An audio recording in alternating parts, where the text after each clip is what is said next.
Te damos la bienvenida a tu programa Palabras de Vida Eterna. En estos momentos compartiremos el libro de Éxodo, Shemot.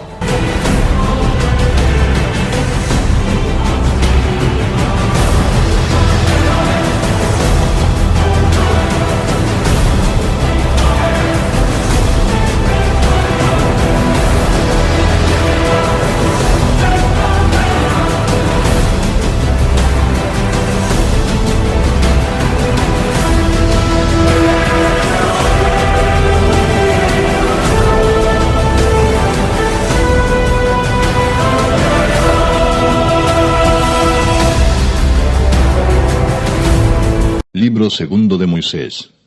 Éxodo. Éxodo capítulo 40. Aquí ya aparece Moisés recibiendo la orden de levantar el tabernáculo, de preparar. Ya recibió todos los materiales, ya recibió todo lo que el Todopoderoso le había dicho para que haga, ¿no?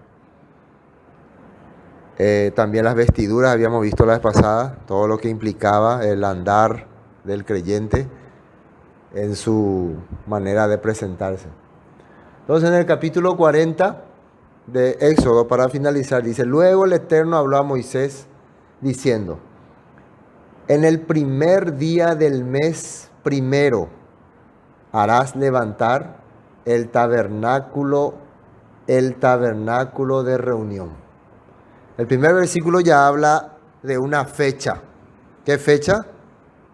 El primer día del mes primero, que era el mes Abib, el mes en que comenzaba el calendario hebreo, ¿no?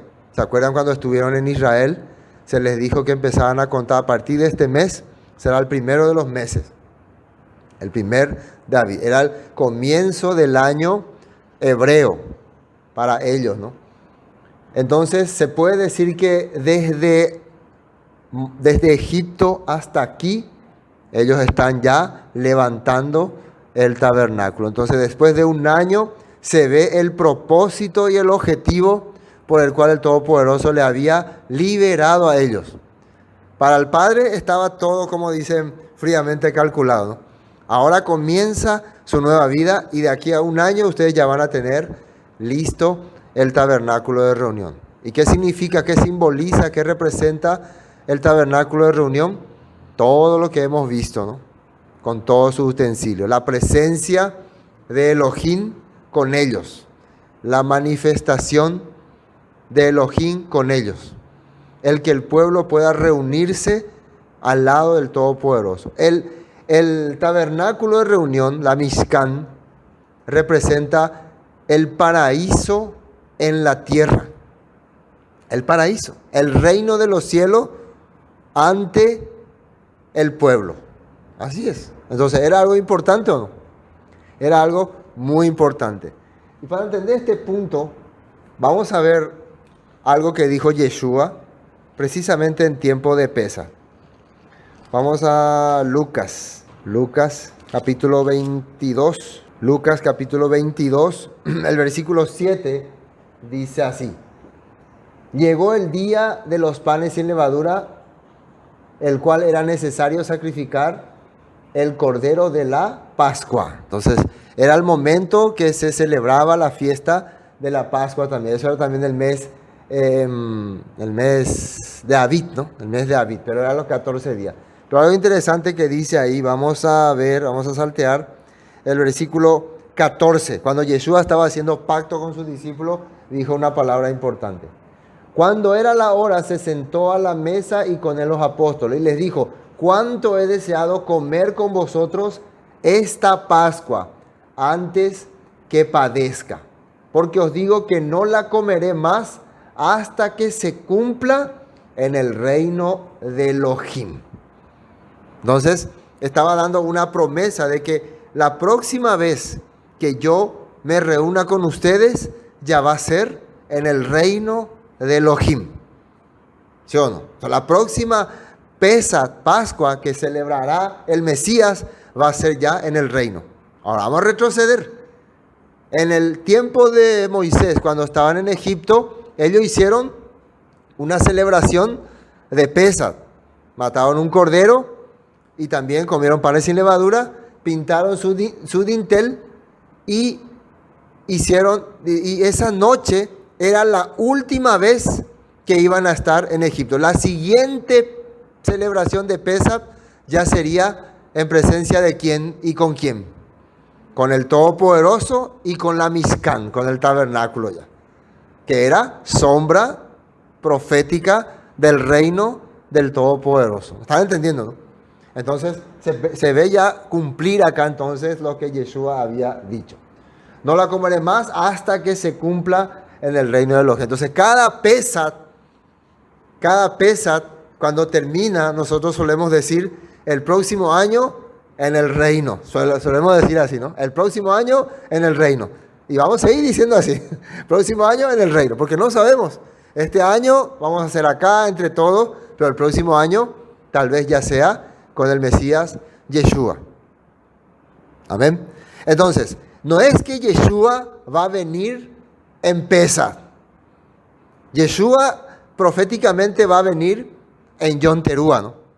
Entonces viene en Yom Teruah, se hace el llamado, vienen los escogidos, se hace el arrepentimiento, los 10 días finales, se celebra la fiesta de las bodas, el pueblo con su rey, y después llega la fiesta de Pesach, ya con el reino restaurado, ya establecido. La fiesta de Pesach ya es como todo ya se restauró. Por eso acá se está volviendo a Éxodo, ya se está todo listo, ya está todo preparado. Entonces ahora podemos empezar. Ahora van a armar ellos el tabernáculo, pero para la siguiente, dentro de 14 días, ya va a estar todo listo para celebrar la fiesta de panes sin levadura o la conmemoración de Pesach. Importante este punto recalcar. Bueno. Y ahora le va a decir Moisés, el Eterno a Moisés, todo lo que va a hacer, cómo va a preparar. Él tiene todos los materiales así desarmados.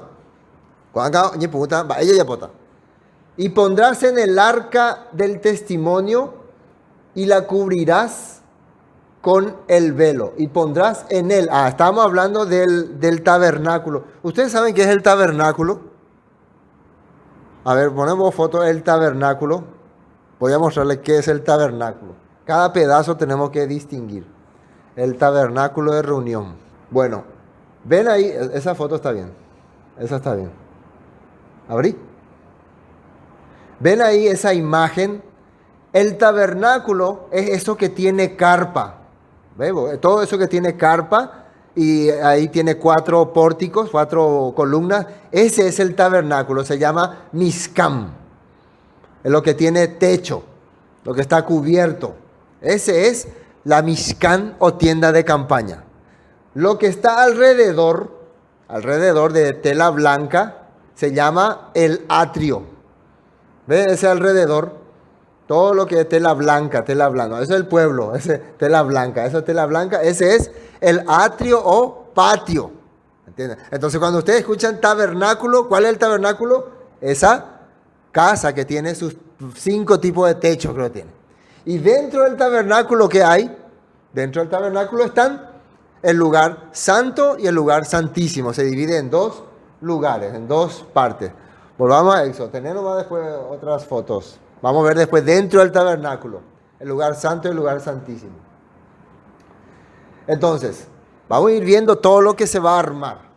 Entonces, y pondrás en el tabernáculo, ya sabemos, la tienda de campaña, el arca del testimonio y la cubrirás con el velo. ¿Qué es el arca del testimonio? Habíamos visto ese que tiene 2 querubines y dentro, una caja hecha de acacia, dentro se tenía que guardar las tablas de la ley. Pueden buscar el arca del testimonio, eso es importante entender. El arca del testimonio. Esto era lo más importante del tabernáculo. O sea, si no hubiera un arca del pacto y si dentro del arca del pacto no está las tablas del testimonio, ese tabernáculo no vale para nada. no tiene valor. ¿Y qué es lo que hay dentro del arca del pacto? Las tablas de la ley. Los 10 mandamientos. Este es el arca del testimonio. Dentro de eso se destapaba y dentro estaban las tablas de la ley. Los 10 mandamientos. ¿Saben, no? Eso estaba dentro. Y los 10 mandamientos que representa que el Todopoderoso le habló a su pueblo. Estuvo con su pueblo. Eso es importante. Bueno, continuamos leyendo. Eso se va a meter dentro de el tabernáculo, la Mishkan. Después, y la cubrirás con el velo. Tenía que llevar un velo que siempre le cubría. Meterás la mesa y la pondrás en orden. Meterás también el candelero y encenderás sus lámparas. Ya, el candelero. Y pondrás el altar de oro para el incienso delante del arca del testimonio y pondrás la cortina delante de la entrada del tabernáculo. Después pondrás el altar del holocausto delante de la entrada del tabernáculo de reunión. Luego pondrás la fuente entre el tabernáculo de reunión y el altar y pondrás agua en ella. Finalmente pondrás el atrio. ¿Qué era el atrio? El patio, ¿no? La cortina. Alrededor, la cortina a la entrada del atrio, una cortina con colores especiales. Y tomarás el aceite de la unción y ungirás el tabernáculo y todo lo que está en él, y lo santificarás con todos sus utensilios y será santo. Había un aceite especial que se preparaba, eso va a usar para ungir cada cosa que esté en el tabernáculo, en el atrio, en el lugar santísimo, en el santuario. Ese ungir quiere decir que lo va a consagrar, o cada pedazo que hay ahí quiere decir que cada función que hay es algo celestial, es algo que se está haciendo en el cielo. Ustedes saben qué significa ungido. Habíamos estudiado ese punto. Ungido es igual que decir, en nuestro lenguaje sería cristiano, ¿no? Cristiano y ungido son iguales, ¿o no? Entonces cuando yo le digo, él es un ungido, es igual que estuviera diciendo, es un cristiano. Ungido es alguien que fue consagrado para un fin. Y cristiano es alguien que ha sido elegido, o sea, Cristo. Un Cristo es alguien que ha sido elegido para un fin. El cristiano sería alguien que le sigue a ese Cristo, para que podamos entender, ¿no? Entonces, cuando nosotros hablamos soy cristiano, quiere decir que yo estoy sirviéndole al elegido y soy también un elegido. ¿Entienden, no? Entonces, precisamente estamos viendo acá, yo para que podamos entender, vamos a usar la palabra cristiano. Pero acá podemos ver que el Todopoderoso le dijo a Moisés que unja todos los elementos que hay en el tabernáculo. Porque cada cosa que hay en el tabernáculo va a representar al Todopoderoso, al Santo de los Santos. Es como nosotros. Nosotros también fuimos en Pentecostés, en Shavuot, ungidos por el Ruach HaKodesh, para ser instrumento de la Mishkan. ¿Me entienden, no? Nosotros fuimos ungidos, por eso somos ungidos. Amén. Ungirás también el altar del holocausto y todos sus utensilios. Y santificarás el altar y será un altar santísimo, consagrado, apartado. Asimismo ungirás la fuente y su base, la santificarás. Y llevarás a Aarón y a sus hijos a la puerta del tabernáculo de reunión y los lavarás con agua. Lo vas a purificar. El agua en la escritura representa la escritura, pero desde otro ámbito ya. Porque acá ellos ya fueron consagrados, ya fueron elegidos. ¿Y para qué tiene que recibir otra vez agua? Porque a pesar de que uno fue elegido y fue ungido, todavía permanece en este mundo. Esto es muy importante entender.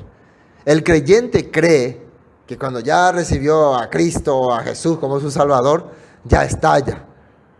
No, pero cada día estamos siendo manchados por este mundo. Entonces, antes de presentarnos al Todopoderoso, necesitamos otra vez ser lavados. Eso no quiere decir que entonces yo perdí mi salvación, ya no sé. No, era porque al presentarse al Todopoderoso, Él es tan Kadosh, tan santo, y nosotros seguimos en este sistema. Por eso es que nos reunimos a escuchar la palabra. Por eso es que la persona que piensa que no necesita reunirse a escuchar la palabra, entonces es una persona que no entendió el plan del Padre. Por eso, mientras más tiempo uno esté conectado con el mundo, atiendan bien cómo empiezan a pensar. Más piensan como gente del sistema. Por eso los sacerdotes tenían que lavarse.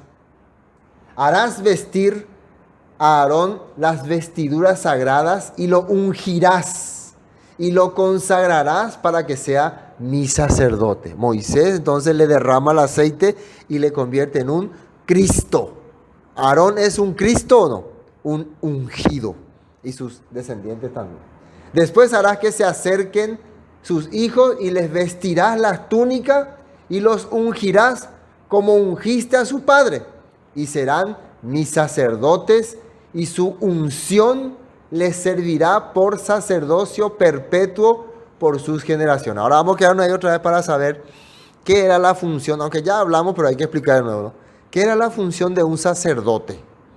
¿Qué es lo que un sacerdote tenía que hacer? ¿Qué significa la palabra sacerdote? Cohen Hagadol, sumo sacerdote. Quiere decir alguien que va a conectar al pueblo con el Todopoderoso. Él es un servidor o un puente. Un puente. ¿Para qué él va a estar? Para conectar al Todopoderoso con el pueblo. Él va a llevar, ¿qué llevaba el sacerdote? Al pueblo de Israel en su hombro y en su corazón. Así vimos la vez pasada cuando vimos la vestidura, ¿no? Va a llevar en el hombro y en su corazón. ¿Qué lleva en su hombro? 2 placas con las inscripciones de las 12 tribus de Israel. Y en su pecho llevaba también un tipo, ¿cómo se puede decir? Un escudo, ¿no? Si podemos decir, ¿no? Que llevaba impreso, o sea, colocado 12 piedras con los 12 nombres de los hijos de Israel. Eso representa en su corazón y en su hombro. Está cargando al pueblo. Entonces era el representante del pueblo. Cada vez que hacían los sacrificios, cada vez que entraba en el lugar santo, en el lugar santísimo, cada vez que derramaba la sangre por el propiciatorio, él estaba siendo el representante del pueblo, representando al pueblo ante el Todopoderoso. Una figura y sombra de lo que iba a hacer Yeshua por nosotros. Amén. Por nosotros. Y Moisés hizo conforme a todo lo que el Eterno le mandó, así lo hizo. Así en el día primero del primer mes. En el segundo año el tabernáculo fue erigido. Moisés hizo levantar el tabernáculo y asentó sus basas y colocó sus tablas y puso, ¿qué otra cosa? Puso sus barras e hizo alzar sus columnas. Levantó la tienda sobre el tabernáculo y puso la sobrecubierta encima del mismo, como el Eterno había mandado a Moisés. Y tomó el testimonio. ¿Qué es el testimonio? ¿Qué es el testimonio? ¿Quién sabe qué es el testimonio? Las tablas de la ley. Vamos a ver un poco, quiero mostrarles nomás algo. A ver, Apocalipsis 20. Apocalipsis 20. Quiero ver una parte, si no me equivoco. 24. Apocalipsis 24. Fíjense, este ya es para el reino. Esto es para el reino. El tiempo final, Satanás fue apresado y empieza el reinado milenial. Eso es lo que dice Apocalipsis 20, los 1000 años. Miren lo que dice el versículo 4. Y vi tronos y se sentaron sobre ellos los que recibieron facultad de juzgar. Lo primero que vio es tronos y personas con capacidad para juzgar.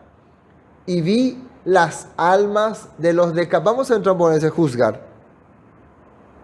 Daniel capítulo 7, versículo 9. Estuve mirando hasta que fueron puestos tronos y se sentó un anciano de días, cuyo vestido era blanco como la nieve y el pelo de su cabeza como lana limpia. Su trono llama de fuego y las ruedas del mismo fuego ardiente. Entonces, esto en Daniel aparece que él ya vio también ese trono y los que tenían esa capacidad de juzgar. Vamos a Apocalipsis. Y vi las almas de los decapitados por causa, y ahí que dice, del testimonio de Yeshua y por la palabra de Elohim, los que no habían adorado a la bestia ni a su imagen y que no recibieron la marca en sus frentes ni en sus manos. Y vivieron y reinaron con el Mesías 1000 años. Ahora, acá dice que los que estaban reinando y estaban gobernando, ¿quiénes eran? Los que habían sido decapitados por causa de, ¿qué dice ahí? El testimonio, dice, ¿no? Por causa del testimonio de Yeshua. Ahora, ¿qué es eso? Y la palabra de Elohim. Dos cosas. Testimonio de Yeshua y la palabra de Elohim. Si entendemos que testimonio es esas tablas de la ley que el Todopoderoso le entregó a Moisés, y eso tenía que estar en el arca del pacto, ¿quién es Yeshua? ¿Qué era Yeshua? Yeshua era la imagen del Todopoderoso, la manifestación del Todopoderoso ante el pueblo. Él era un testigo fiel de que el Todopoderoso estaba enviando o cumpliendo su voluntad. No sé si me entienden. Él era como esas tablas. Él salió del Todopoderoso. Él vino del Todopoderoso. Era un testigo fiel de que el Todopoderoso estuvo con ellos. Por eso en Isaías se le representaba como Emanuel, que es Elohim con nosotros. ¿Me están entendiendo, no? Entonces, ¿qué hablaba Yeshua? Si el testimonio tenía algo adentro, ¿qué era lo que tenían las tablas de la ley? Ya dije, ya no, la ley, ¿no? Los 10 mandamientos, las 10 frases. Entonces, esa era la base del Todopoderoso. Entonces, Yeshua también, su vivencia, su andar, su manifestación, lo que tenía que mostrar al pueblo era esa misma base. Y si uno conoce su predicación, lo que él hizo cuando estuvo compartiendo, él estuvo aclarando lo que decía en esas 10 frases.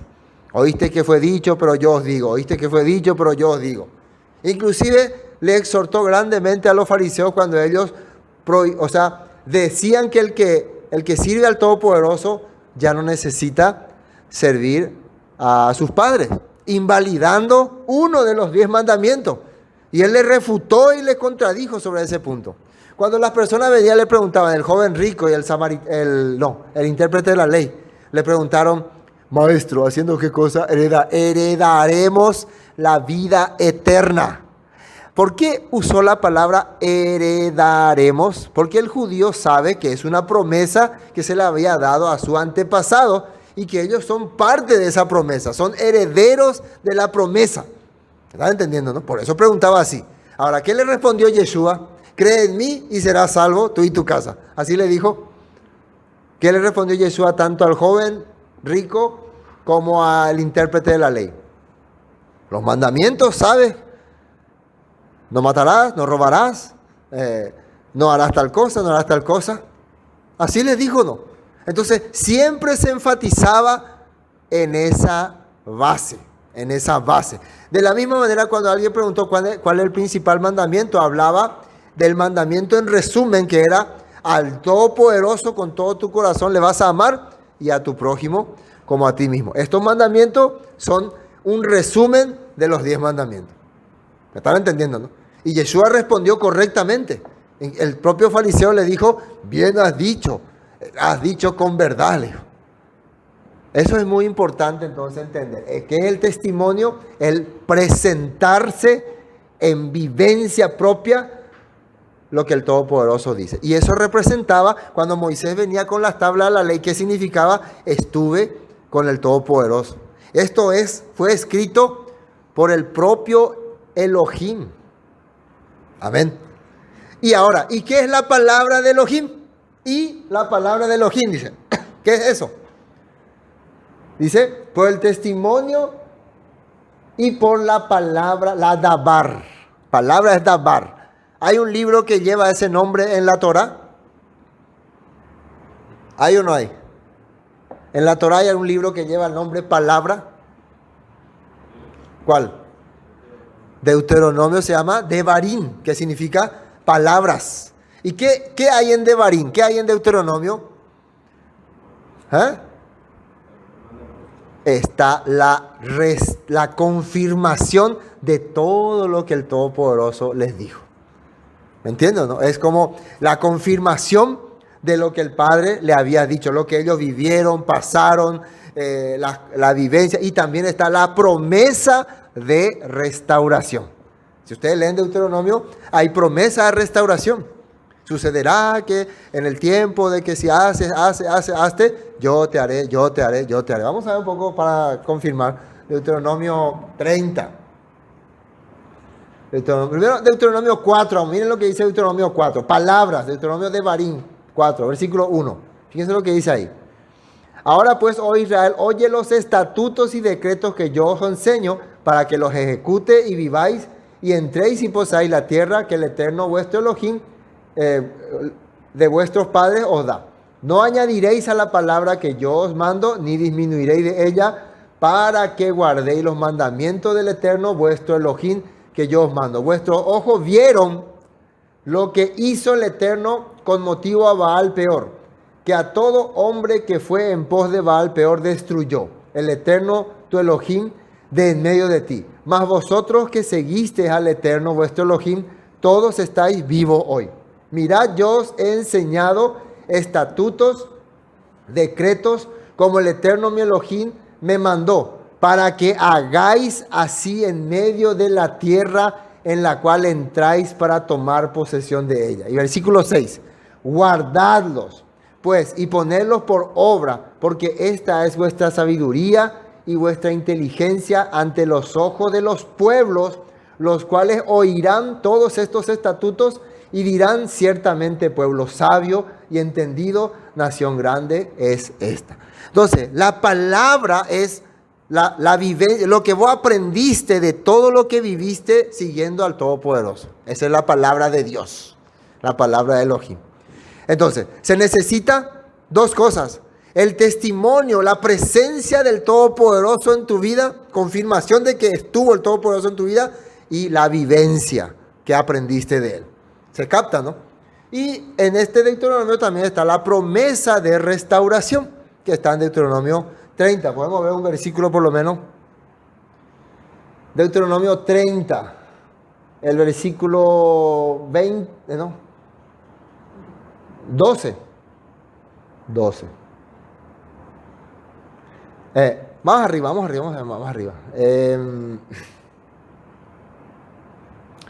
8. Dice: y tú volverás y oirás la voz del Eterno y pondrás por obra todos sus mandamientos que yo te ordeno hoy. Y te hará el Eterno tu Elohim abundar en toda tu obra de tus manos, en el fruto de tu, etcétera, etcétera, etcétera, etcétera. Versículo 10. Cuando obedeciere a la voz del Eterno tu Elohim para guardar su mandamiento y sus estatutos escritos en este libro de la ley. Cuando te convirtieres al Eterno tu Elohim con todo tu corazón y con toda tu alma, porque este mandamiento que yo te ordeno hoy no es demasiado, miren lo que dice ahí, difícil para ti, ni está lejos. No está en el cielo para que digas: ¿quién subirá por nosotros al cielo y los traerá? Y no los hará oír para que la cumplamos. Ni está al otro lado del mar para que digas: ¿quién pasará por nosotros el mar para que nos traiga y nos haga oír a fin de que la cumplamos? Porque muy cerca de ti está la Dabar en tu boca y en tu corazón, para que la cumplas. Todo esto son promesas de que esta escritura, esta vivencia, esto que has compartido, son lo que te van a traer en el libro de Deuteronomio capítulo 30, la restauración. Esto es lo que se llama la palabra de Dios. Y precisamente, miren un poco el versículo 14, ¿a dónde nos lleva ese? Cumplas. A Romanos 10:6, cuando el apóstol Pablo estaba hablando con los romanos, le mencionó esto y que les dijo: por la justicia que es por la fe, dice así. No, esto es lo mismo que le estaba hablando, ¿no? Y ahí en este capítulo es donde habla que todo aquel... A ver, entramos en Romanos 10:8. Mas ¿qué dice? Cerca de ti está la palabra en tu boca y en tu corazón. Esta es la palabra de fe que predicamos. El apóstol Pablo está diciendo que la palabra de fidelidad es lo que está saliendo en Deuteronomio. Y Deuteronomio está hablando de la vivencia que tuvo el pueblo mientras estuvo en el desierto. Y esa vivencia quiere decir todo lo que ellos creyeron y cumplieron. Eso se llama la palabra de Dios, lo que experimentaste. Bueno, un poco complicado, pero captamos. Esas dos cosas era muy importante entender. Volvamos a Éxodo. Vamos a Éxodo. Entonces, y tomó el testimonio y lo puso dentro del arca y colocó las varas en el arca encima del propiciatorio sobre el arca. Luego metió el arca en el tabernáculo y puso el velo extendido y ocultó el arca del testimonio como el Eterno había mandado a Moisés. Por cierto, cuando Yeshua muere, ese velo después se parte. Puso la mesa en el tabernáculo de reunión al lado del norte de la cortina, fuera del velo. La mesa donde estaban los panes, ¿no? Y sobre ella puso por orden los panes delante del Eterno, como el Eterno lo había mandado. Los panes representan las 12 tribus de Israel. Comer esos panes significa hacerte parte del pueblo de Israel. Puso el candelero en el tabernáculo de reunión, enfrente de la mesa, al lado sur de la cortina. El candelero representa al Mesías que ilumina tus pasos, la palabra también. Encendió las lámparas delante del Eterno, como el Eterno había mandado a Moisés. Puso también el altar de oro en el tabernáculo de reunión delante del velo. Ese altar era para hacer las oraciones, ¿no? El altar del incienso. Y quemó sobre él incienso aromático, como el Eterno había mandado a Moisés. Puso asimismo la cortina a la entrada del tabernáculo y colocó el altar del holocausto a la entrada del tabernáculo de reunión y sacrificó sobre el holocausto ofrenda como el Eterno había mandado a Moisés. Y puso la fuente entre el tabernáculo de reunión y el altar y puso en ella agua para lavar. Y Moisés y Aarón y sus hijos lavaban en ella sus manos y sus pies cuando entraban en el tabernáculo de reunión, y cuando se acercaban al altar, se lavaban como el Eterno había mandado a Moisés. Finalmente erigió el atrio alrededor del tabernáculo y del altar y puso las cortinas de la entrada en el atrio. Así acabó Moisés la obra. Veamos una vez más la foto del tabernáculo para poder entender. Entonces,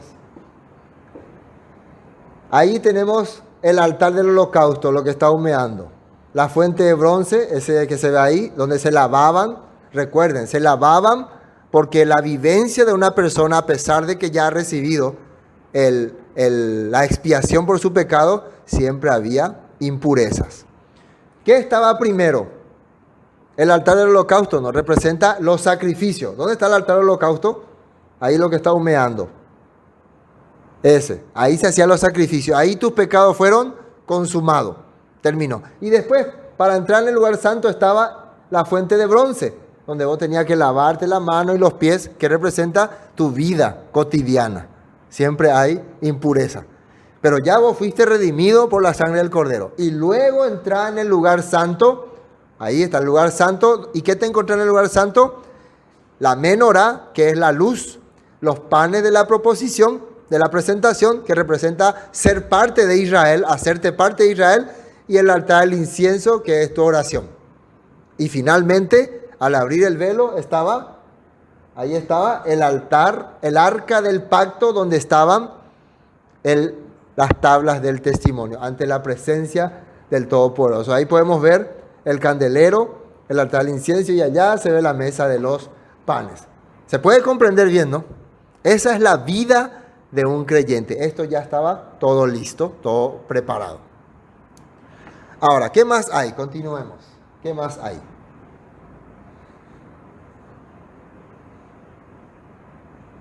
Entonces, imagínense. Ahora estamos estudiando Ageo, ¿no? Capítulo 2, vamos a estudiar este sábado. ¿Y qué es lo que Dios le mandó a Ageo que le diga al pueblo? Dile al pueblo que me reedifique el templo.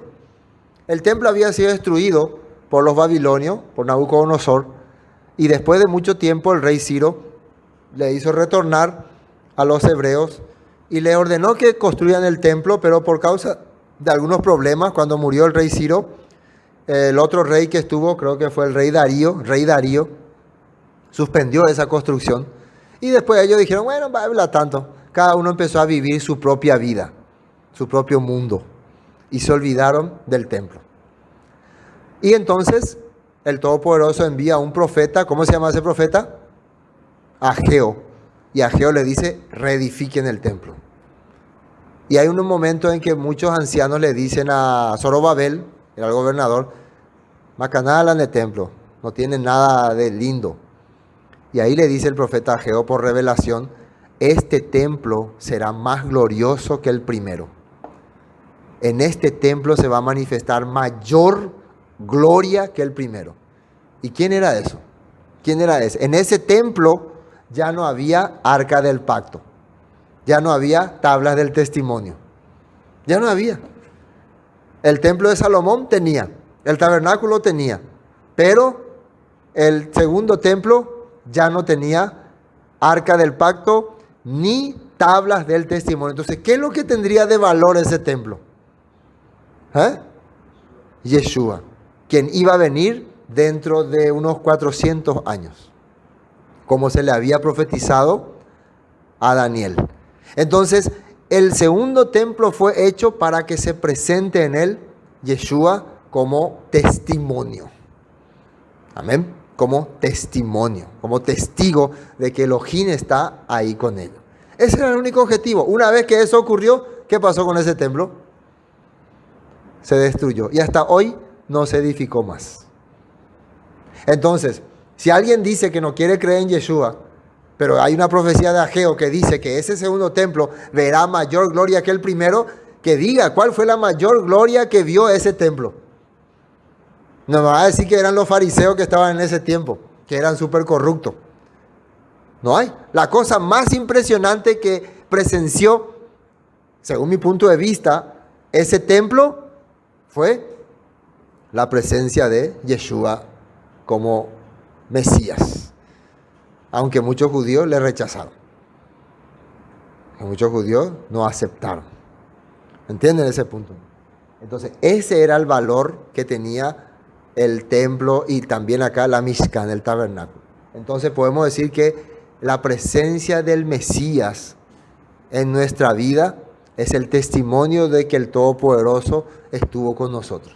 Entonces, creer en el Mesías es creer que Elohim está con nosotros. Y ahí el nombre, Immanuel, el Todopoderoso con nosotros. Finalmente erigió el atrio, el patio alrededor del tabernáculo y del altar y puso las cortinas a la entrada del atrio. Así acabó Moisés la obra. Terminó. El tabernáculo fue restaurado, reedificado. Nosotros estamos haciendo la misma cosa en este tiempo. Estamos levantando el tabernáculo caído de David, dice. ¿Por qué habla de David? Porque David ya estableció un reino que por causa del pecado cayó. Y eso es lo que estamos haciendo en este tiempo. La nube sobre el tabernáculo. Versículo 34. Entonces una nube cubrió el tabernáculo de reunión y la Shekinah, la presencia del Eterno, llenó el tabernáculo. Eso fue algo increíble. Empezó a manifestarse una nube grandiosa. Ahí. Apareció así, todos estaban sorprendidos. ¿Qué había en ese lugar de grandioso? Las tablas del testimonio. Y no podía Moisés entrar en el tabernáculo de reunión porque la nube estaba sobre él y la Shekinah, la gloria, el esplendor que así del Eterno lo llenaba. Y cuando la nube se alzaba del tabernáculo, los hijos de Israel se movían en toda su jornada. ¿Qué representaba esta nube? Lo que le va a guiar, a dirigir. ¿Y de dónde salió esta nube? De ahí, del mismo lugar santísimo. Ese es lo que te va a dar dirección y guía. Ahora, otra vez, vamos a entender otra vez. Esta nube salió del tabernáculo, de la Mishkan. ¿Y qué había en la Mishkan importante? ¿Qué era lo más importante que había ahí? Las tablas del testimonio. ¿Qué es lo que le guiaría al pueblo de Israel para que pueda poseer la tierra? Leímos Deuteronomio. Estos estatutos, estos decretos, estos mandamientos. Entonces, cuando ellos estaban cumpliendo lo que el Padre decía, la nube les mostraba el camino. Vamos por acá, vamos por allá. Pero cuando ellos no hacían, ¿qué pasó después de que pecaron? Las nubes le hizo dar vuelta. Se quedó en un lugar. No se fue. 40 años no se movió. Porque ellos no estaban siguiendo lo que dice la Escritura. Si ese testimonio es Yeshua, ¿se acuerdan qué le dijo Yeshua a Pedro en Juan capítulo 21? ¿Me amas? Sí te amo. ¿Me amas? Sí te amo. ¿Me amas? Sí te amo. Apacienta a mis corderos. Antes, cuando era joven, vos guiabas tu vida, vos hacías lo que querías. Ahora, cuando seas mayor, otro te va a guiar y otro te va a mostrar el camino que muchas veces a vos no te va a gustarle, haciéndole entender de qué moriría, dice. Que quiere decir que Pedro va a morir siguiendo el camino de otro, no siguiendo su propio camino. ¿Y quién sería ese otro? Yeshua. Por eso el mismo apóstol Pablo dijo, con el Mesías estoy juntamente crucificado y ya no vivo yo, sino el Mesías, mi guía, se puede decir. Mi nube vive en mí. Y lo que ahora vivo en la carne lo vivo en la fidelidad del Todopoderoso, del Hijo de Elohim, que me amó. Así dijo el apóstol Pablo en Gálatas. Eso es la nube que guía al pueblo. Cuando uno tiene el testimonio, ¿qué es el testimonio? Las ordenanzas, los mandamientos en su corazón. Cuando una persona no tiene los mandamientos del Padre, ¿qué no tiene tampoco? No tiene guía, no tiene dirección. Al rechazar los testimonios, los mandamientos del Padre, vos rechazás esa luz de la menorá, rechazás los panes de la proposición y por ende tu oración no es oída. Como dice en Proverbios, el que rechaza mi ley, su oración es aborrecida, dice. Así está escrito Proverbios 26 por ahí. Así dice. Eso es muy importante entender. Pero si la nube no se alzaba, no se movían. Hasta el día en que ella se alzaba. Porque la nube del Eterno estaba de día sobre el tabernáculo y el fuego estaba de noche sobre él a la vista de toda la casa de Israel, en todas sus jornadas. Esto quiere decir, mientras el pueblo haga la voluntad del Padre, siempre van a tener la guía del Todopoderoso. Y esa guía, esa dirección, ¿cuál es la meta? ¿Cuál es el objetivo?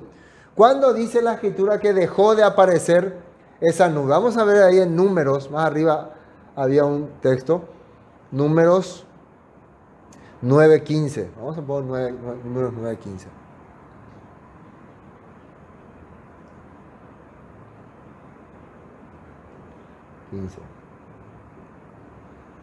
El día que el tabernáculo fue erigido, la nube cubrió el tabernáculo sobre la tienda del testimonio, y a la tarde había sobre el tabernáculo como una apariencia de fuego hasta la mañana. Así era continuamente la nube, lo cual habría de día y de noche la apariencia de fuego. Cuando se alzaba la nube del tabernáculo, los hijos de Israel partían, y el lugar donde la nube paraba, allí acampaban los hijos de Israel. Al mando del Eterno, los hijos de Israel partían, y al mando del Eterno acampaban. Todos los días que la nube estaba sobre el tabernáculo, permanecían acampados. Cuando la nube se detenía sobre el tabernáculo muchos días, entonces los hijos de Israel guardaban la ordenanza del Eterno y no partían.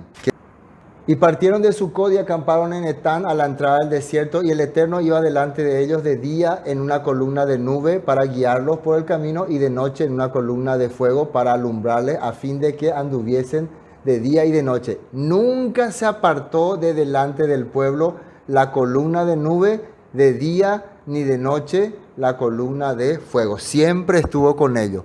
Pero después de que se hizo el tabernáculo, la columna de nube se manifestaba encima del tabernáculo. Mientras tanto le acompañaba, estaba a su alrededor. Pero después ya le dio el propósito y el objetivo. Terminamos. Entonces, de esa manera, el libro de Éxodo, Shemot, termina y queda entonces el siguiente libro, que es el libro de Levítico, que habla sobre los levitas y los propósitos y los objetivos de los sacrificios. Pero eso ya vamos a continuar después de terminar Segundo de Reyes. A partir del próximo jueves vamos a continuar con el libro de Segunda de Reyes, y después de terminar Segundo de Reyes vamos a continuar con Levítico. Amén. Y hasta aquí vamos a compartir.